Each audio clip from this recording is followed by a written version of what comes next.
we're going to skip straight to Mitch's Minute, which is a 5-question. We ask every guest. It's basically a rapid fire type question game that we play. Okay.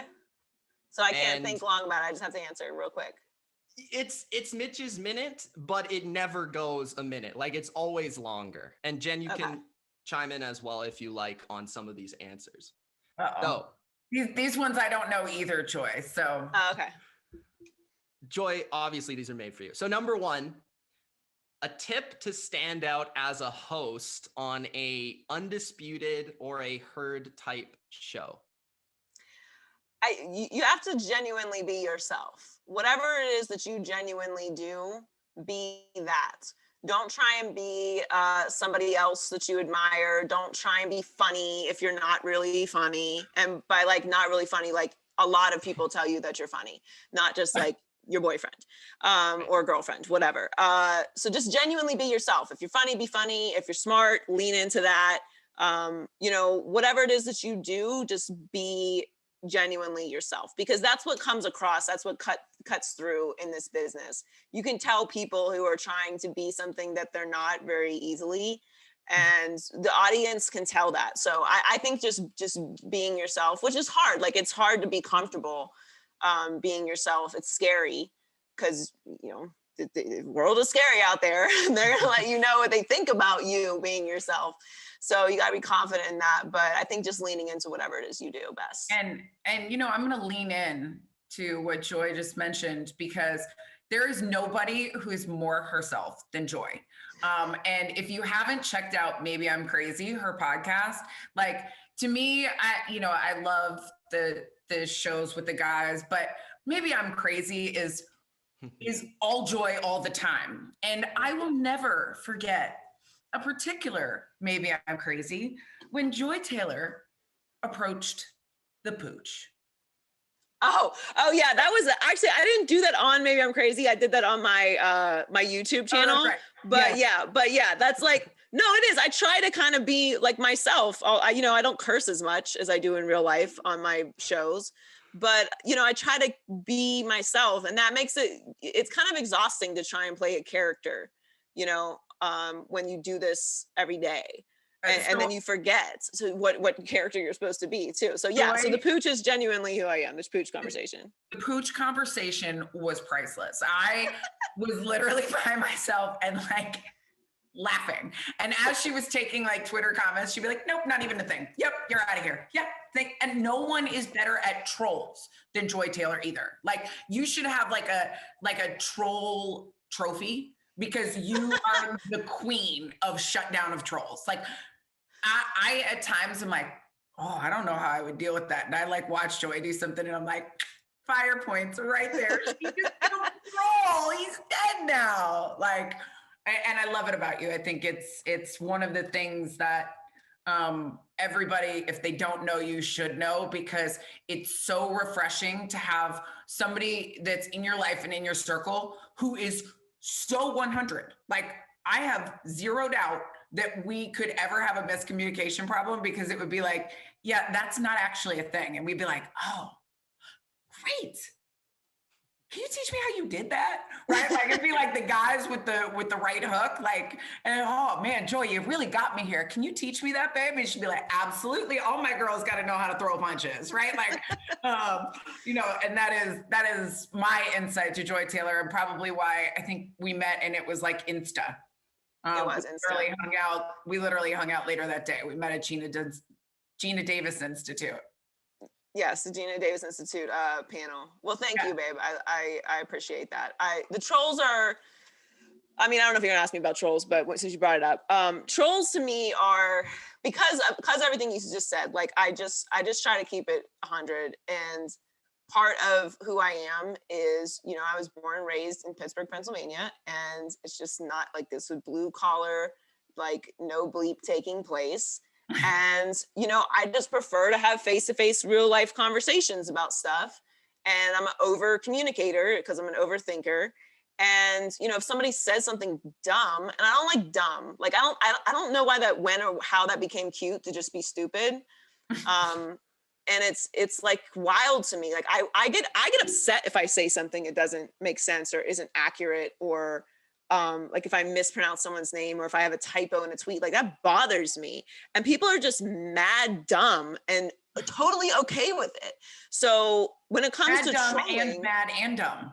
It's right, and all like big mad, big dumb, and big loud. unapologetic about it. And so trolls to me, there's, you know, it's layered, and there's a lot of like psychology behind the idea that someone would make a fake account to say mean things to strangers on the internet.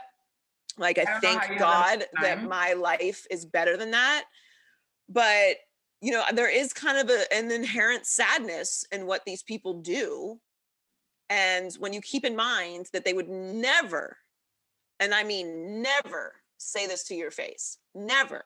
They would see you and they would either be excited to see you and like want a picture with you or say hi to you, or they would just completely pretend that you didn't exist, so they wouldn't say anything mean to you.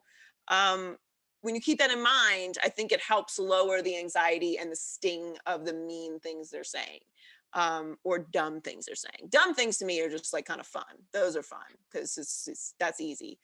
That's like fishing in a barrel. But the mean things, I think you have to be more calculated about. But everybody, you know, I can genuinely say it doesn't hurt my spirit what people say, but that's not the same for everybody. So I think you have to handle trolls however it's psychologically and spiritually can be managed for you, because everybody's different. For sure. Somebody that has a lot of trolls is Colin Cowherd. Yeah. And I'm just wondering, what is the most epic or wackiest take he has ever had? Because I know he has a lot of them. I don't even think I was on the show. I think I missed the show, but it was something about like Baker Mayfield was talking about the aliens. Yeah, I was filling in on Speak for Yourself when he did that, because I am a big alien person. Okay. Meaning that I like firmly believe that there are aliens. I'm not like into aliens or something, but like there's definitely aliens. Yeah. Like we're one planet in a galaxy, in a universe full of galaxies. Like there's got to be some other life out there. Now, whether they want to come to this dusty planet, I don't know, but there's definitely aliens. So like I was on that show. Alex Curry was filling in. And then, so he tweeted about Baker and the aliens. And then Tom Brady responded and he was like, how do you know I haven't seen aliens? So that I wasn't even on the show that day. And I was actually upset because they had Neil deGrasse Tyson on the show, who I love. And I was like geeking out from the other side of the studio. But so, yeah, the alien one was wild. I have an exclusive Baker Mayfield take with the aliens. Okay. I think that Baker Mayfield, you know, who I lovingly call Baker the commercial maker, because he has more commercials than any other quarterback and more commercials than wins, frankly, in my book. So Baker the commercial maker actually was calling on ET.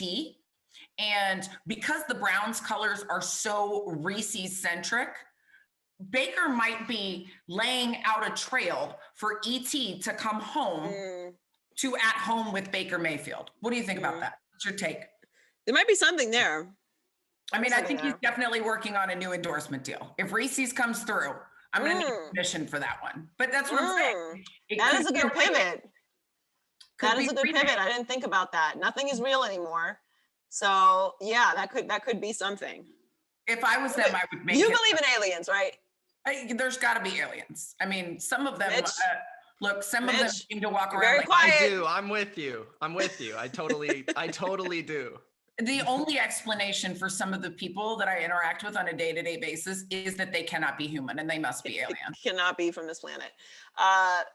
Although I don't know. This is like, humans are very different.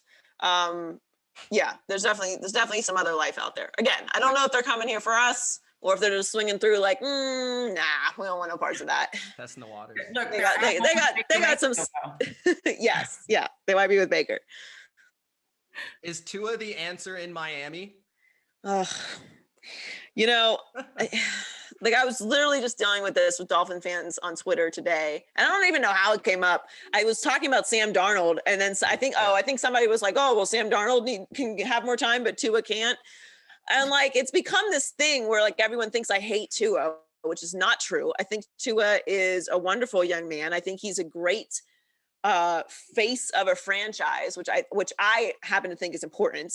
Not just that you are a good quarterback, but like how you represent the city and how you represent the team and all of that is important. And he's got a great personality. He's electric. There's a reason why they took him there. But he had 2 injuries in college, including a devastating hip injury. I didn't like him in the draft because of that. I don't like when quarterbacks have multiple injuries in college because you're going to get hit harder and it's a longer season and there's more that goes into your body in the NFL than in college. So if you're having those kind of habitual injuries in college, how's that going to translate to the NFL? And you got a little banged up this year, but nothing serious. But I just didn't see anything spectacular from him in his rookie season in Miami. Now, here's the other part of this, which I don't think the Dolphins fans are considering. One, because everyone's like, oh, like Arizona, and then all this other game. Like, okay, he wasn't horrible. I didn't say he was a bust, but he's going to, no matter what, be compared to his contemporaries. Who are they? Justin Herbert, who just won Rookie of the Year and looks like a 15-year franchise quarterback, and Joe Burrow, who prior to getting hurt was the runaway Rookie of the Year and looks like he is legit. And I love Joe Burrow going into the draft. I liked Justin Herbert, but I was okay with them picking Tua because I trust the Dolphins front office that they clearly see something in Tua they didn't see in Justin Herbert. The draft is not an exact science, as we've talked about a lot today. So to answer your question in the short version, I don't think so.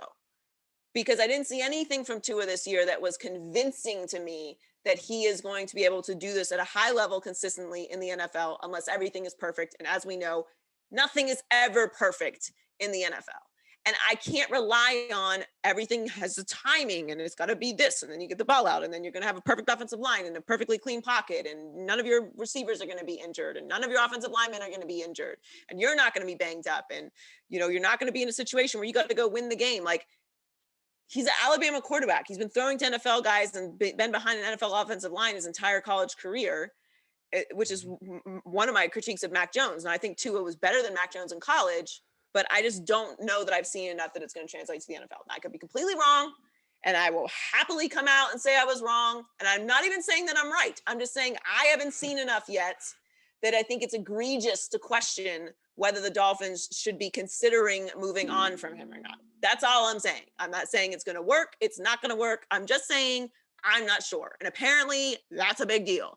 So I don't know. I also think the Dolphins didn't do him any favors. I hated what they did with Ryan Fitzpatrick and him. That's what I was. Let him go out there and play. If he loses, he loses. Yeah. If he blows the game, he blows the game. But you got to find out what you have in him because now you don't. You don't really know what he's going to do in those big moments because you pulled him out for Fitzpatrick, which did nothing. You still missed the playoffs. So what did you accomplish besides crushing his confidence in big spaces and not seeing what he can do in those moments? I thought it was a colossal waste and a mismanagement of his rookie year, but they're sticking with him another year and we're going to find out. Yeah, I was traumatized by what they did to him and Ryan Fitzpatrick. First of all, Fitzpatrick was winning.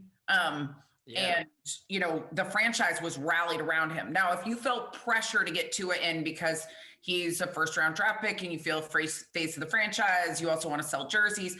I get that from a fan's perspective.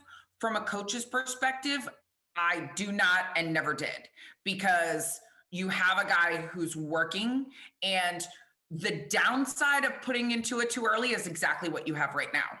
Right? You have crushed confidence and you have question marks all around him.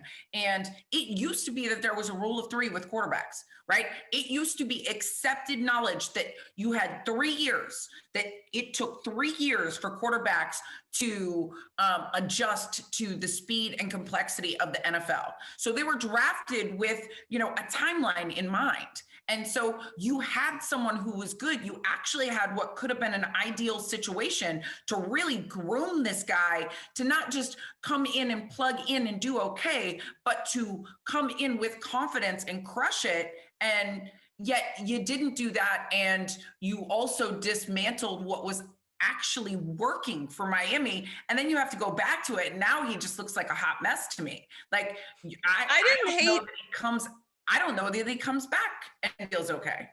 I didn't hate them pulling Ryan Fitzpatrick because if Tua was healthy, I thought he should have started from week 1.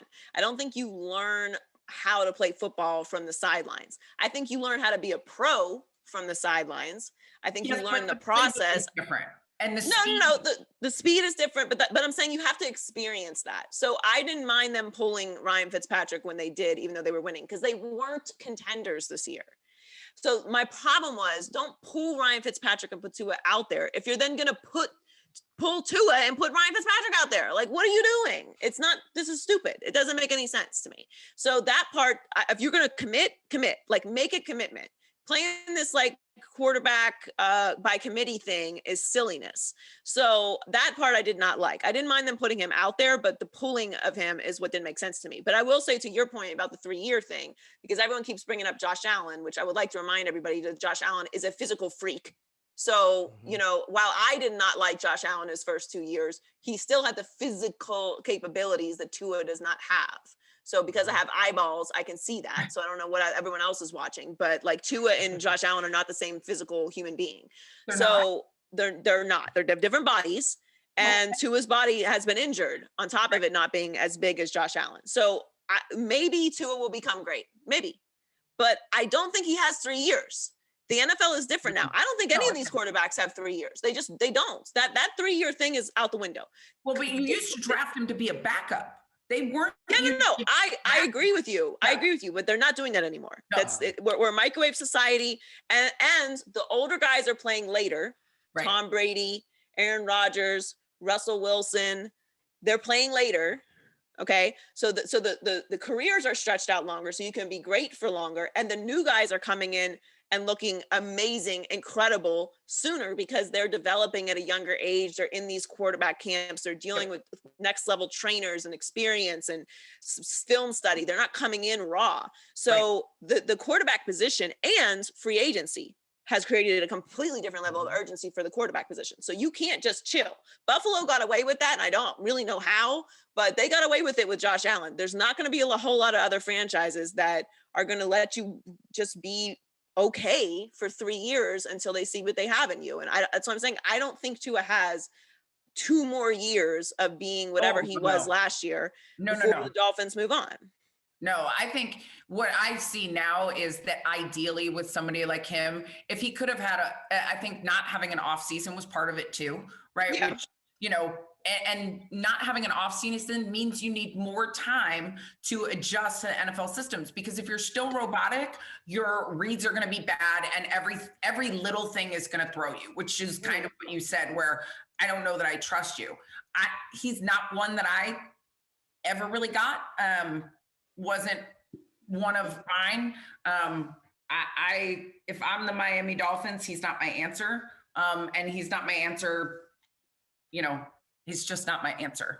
Yeah, I know. Dolphins fans are freaking out on me right now, but I'm like, well, we'll see. Guess that's all we can do. Go buy the jersey. Get it while you have it. I have one. So speaking of the Dolphins, obviously your brother, Jason Taylor, who absolutely destroyed my Patriots on numerous occasions. Do you have a memory growing up with him that you would like to share about, maybe football related or anything else? One memory. I don't know if I could pick one thing. I think one of my favorite memories, which he hates, perfect, because it's really like it was a rough time for him, but I think it's a story that I think kind of humanizes sports and like the experiences that these guys go through on a personal level. I want to say, what year was it? Damn, I can't remember the year. It was like 2007, maybe. When the Dolphins were about to go 0-16. Yeah. You know what I'm talking about? I can't remember what year it was. It was 07. It was 07? Yeah. So they're going to go 0-16. So obviously they're awful.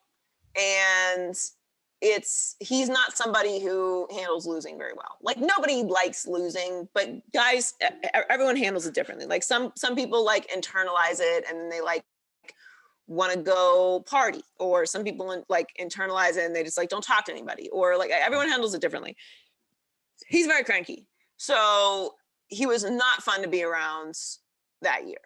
And it's understandable. And when you are in the support system of someone like that, you have to be aware and sensitive to that's what they're going through. And so it was the last game of the season, or second to last game. I think it was the last game of the season. They're playing the Ravens. And like, game is close, and like I'm on the edge of my seat because like they could almost win this game.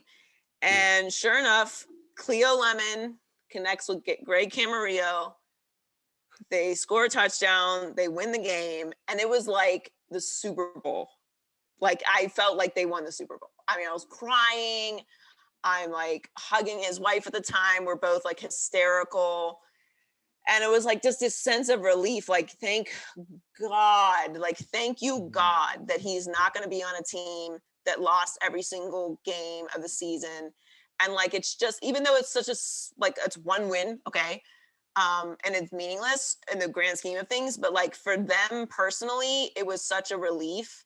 And I always remember that so vividly, because I think it was a moment that like, you're just so happy for them. And not at the greatest scale, like not, you know, when they made it to the AFC Championship game, which obviously I was very happy for him. And when, you know, anytime they'd make the playoffs or he'd have some personal achievement, like, you're happy for that as well. But, you know, there is a very personal, trying side of sports at the professional level that, you know, a big part of the way I talk about sports is because I saw that. And, you know, as fans, you don't really, not that you don't understand it, but it's different to sympathize and empathize. And so when you know what that experience is, what that can do to a human, it kind of brings you to a different emotional space. So it's not his favorite story, but it's, I was so happy, like genuinely happy that they did not lose every game that season. And I just, like, I'll never forget that. Yeah, that's a great story. That's great insight. I appreciate that. I remember that season specifically because it coincided with the Patriots going 16-0. So I remember it specifically. That's right. It was weird that both which in the made same it worse. division. Yeah, exactly. Final question on Mitch's Minute. Everybody wants to know the dirt here. So who has the better takes, Skip or Shannon? Everybody wants to know. That depends on the topic. Okay. You know, I agree with Skip that Michael Jordan is the greatest of all time. Now, LeBron is making this very difficult on me because he keeps winning championships. No, I mean, it depends on the topic, obviously, because, you know, something that I agree with Skip on very wholeheartedly. And, you know, like when the first year, I think it was the first year we did Undisputed, was the year that the Cowboys went 13-3, right? Because that was Dak's rookie season. 16, I think. Yeah. So that was a rough time for Shannon because I was Skip every day. How about them Cowboys? So it totally depends on the topic, but you know, obviously Skip is a huge Cowboys fan, which, you know, working with Skip and Shannon during that time actually kind of made me a big Dak Prescott fan. So I'm glad he got paid, which he deserved, and they should have paid him earlier, but that's a whole different topic. But yeah, I think the biggest thing obviously is LeBron and Michael with Skip and Shannon. And I gotta go with Skip for now. But one thing about me with takes, I'm similar to Colin in the space where, like, I'm not gonna die on a hill I don't believe in. Mm-hmm. So just because I said something before does not mean that that's how I feel now. And I think that's just not even just with sports, but I think in society, like, that's something that people label as phony. And I don't get that. Like, so if you went into surgery and your doctor was like, well, I invented this procedure in 1975, and that's how we did it in 1975. And even though it's been updated 400 times and we have state-of-the-art laser materials that won't cut your whole entire stomach open, I'm going to go with the 1975 surgery because that's what I said was great then. You'd be like, no, new doctor. Thank you for your time. And I'm also going to report you to the board or whatever you report doctors that are doing malpractice to. Like, you change your opinion with updated information, right? You should. That's like what being an adult is. That's like what intelligence is. Like, when you get provided new information and facts, you change your opinion. So I'm not going to like die on a hill for something that I said before when I have new information. Now, some stuff is just set in stone, so you better feel how you feel. But like, even like the TUA conversation, like if TUA ends up being great, I'll be like, yeah, I was wrong. Like, I like TUA, and not that I'm saying that TUA is not going to be great. I'm just saying I haven't seen enough from him to say that yet. But I'll admit I'm wrong. Like, I'm wrong, and this is my opinion now. And so, it gets labeled as like they always dig up like old takes and stuff, or like old videos, like, you said this, like, yeah, I said that. Well, I love old takes exposed. I think it's funny. I think it holds us accountable. But like, some stuff is like, okay, but we have new information now. So yes, at the time, that's what I meant and felt and thought. Yeah. And now I don't think that anymore. So let's not do that. But yeah, I think everybody has their own approach to their opinions. But with Skip and Shannon, it just totally depends on the topic. Self-scout yourself. Skip or Shannon? You guys can't keep making me pick between Skip and Shannon. I just want you to pick one. Jen has her one question here. Yeah. Best dressed, Skip or Shannon? Who do you agree with on style points? Come on. I think Shannon has the bigger sneaker collection, although Skip is completely Jordan loyal to Jordans. He does have some fresh J's every day, but Shannon has an impressive, as a sneakerhead myself, he has an impressive sneaker collection. Suits, I can go either way. I like Skip's, like, Skip will hit him with the all black Johnny Cash. And then, Shannon will come in with some really nice suits too. So I think it just depends on your preference, I guess. I can go either way on You're suits. two in the middle. We need listen, I'm the moderator. I can't pick sides. Can't pick sides. All right. We won't put you out there for that. But I really like what you said about the, old takes exposed. That was awesome. The Jason Taylor story, incredible.